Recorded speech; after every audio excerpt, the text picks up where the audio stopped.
So we think of you as the ocean guy. What can we learn about this here? Well, I think I'm known for going deep. Everyone knows that film director and explorer James Cameron is a guy who cares deeply about oceans. He spent months of his life underwater, both for his movies and his research expeditions. Well, you know, look, I've been a scuba diver since I was 16. I care a lot about the oceans, and the oceans they're dying. You know, the climate change is going to take out so much, take out the coral. It's going to take out so much of the food web in the oceans, and you know, we just need to take responsibility for that. Here on land, Jim and his wife Susie Amos have set out to live as sustainably as possible. Well, this is quite something. Yeah, we get all our power from the sun. He put up these panels 15 years ago.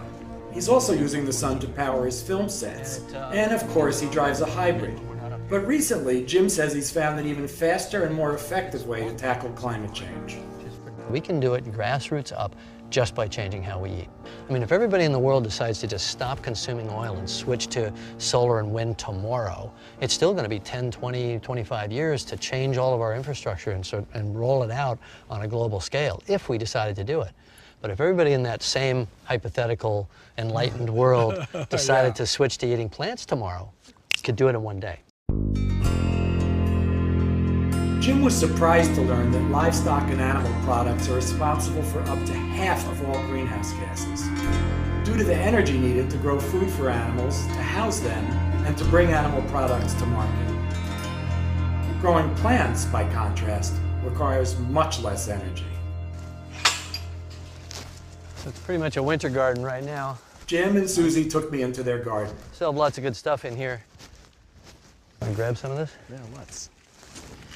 I think the thing that's great about this is that, you know, we can feed a lot of people with this relatively small amount of land right here. Yeah, this is like an acre, this garden, right? Yeah, exactly, less.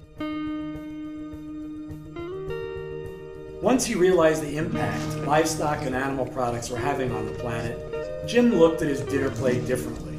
He and Susie made a radical decision. No more meat, no more dairy. And not just for the two of them, but for the whole family. It was funny when we switched to eating, you know, 100% plant-based. We just did it in one day, and we told the kids, said, "Okay, we're gonna be vegan," and we said, "This is not a democracy." How old were the kids? At the time, 6, 9, and 12. We went plant-based 18 months ago, and before that, we didn't know. You know, and we thought we were well informed. We thought we were well informed about healthy eating, good nutrition. Not everyone could quit cold turkey. I wrote a book called Vegan Before 6 to encourage people to go one step at a time. Eat vegan until 6 p.m. After 6, within reason, you can eat pretty much whatever you want. There's some potatoes over here, I'm told. They're hiding down here in the ground. I think the important thing is for people to be aware that it's a serious issue.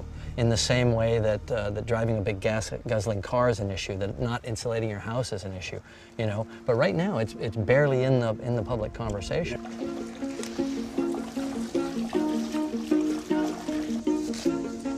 Look at this potato, it's so beautiful. Cool. This is part of the luxury of the garden, right, is that you just start growing things. Can I have some of those tomatoes too? Yeah. Yes. I'm gonna make sort of a curry with coconut milk and spices. Eating vegan isn't as hard as you might think. Right. It can also be delicious. If you want to. Going in.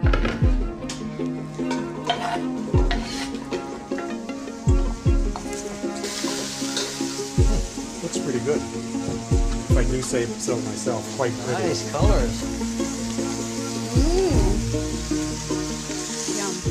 So I just cook all this stuff and the tomatoes will break down a little bit and it'll stew in this coconut milk, which will thicken it.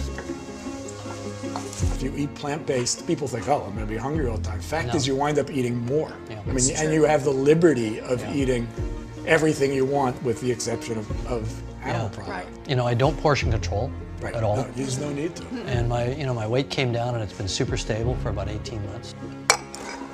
I'm good. Yeah.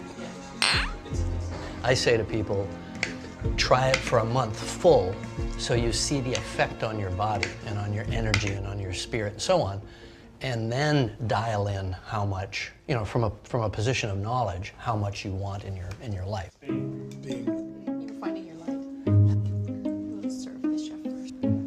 Not quite the same where you are. Garden to table, I love it. Even Jim wasn't a perfect vegan in the beginning. You had a very profound experience, though, because we were completely plant-based. Jim had always said, "Look, I'm gonna do this, but every once in a while, if I want to have a steak or something like that, I will." So we were out, and you ended up ordering a steak. You know, so I said, I'm going to call it the meat is a treat diet. So I'll have meat when I want to have a treat. I won't treat it as a staple. I'll treat it as, you know, birthday cake, something I have once in a while. And so damn it, that's exactly what I did. So a month into it, I ordered a filet mignon, exactly the way I like it. And I only ate about half of it. It didn't sit right.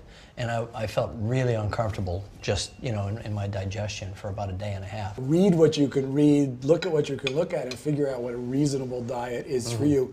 Undoubtedly, for almost everyone who lives in this country, it's going to mean fewer animal products and less junk food. It is a different way of life. You don't have to live like a monk. I love it. I love the flavors. I love the fact. I was never interested in food before. I was the guy who would never have read one of your books or your column. I was that guy. Now I would absolutely read it and have. I'm much more interested in food now because I know where it comes from. I can see it growing. You know, I've completed that connection. And until this, you know, this whole epiphany around food happened for me, I was feeling hopeless. You know, I was feeling like my kids were going to inherit a world that was going to be very, very dangerous. Oh my God, that's so delicious. For the guy who already made the full transition, there's no going back.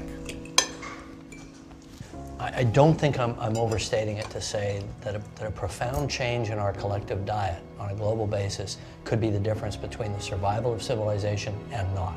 And I say that in absolute conscience, having thought about this for an awful long time.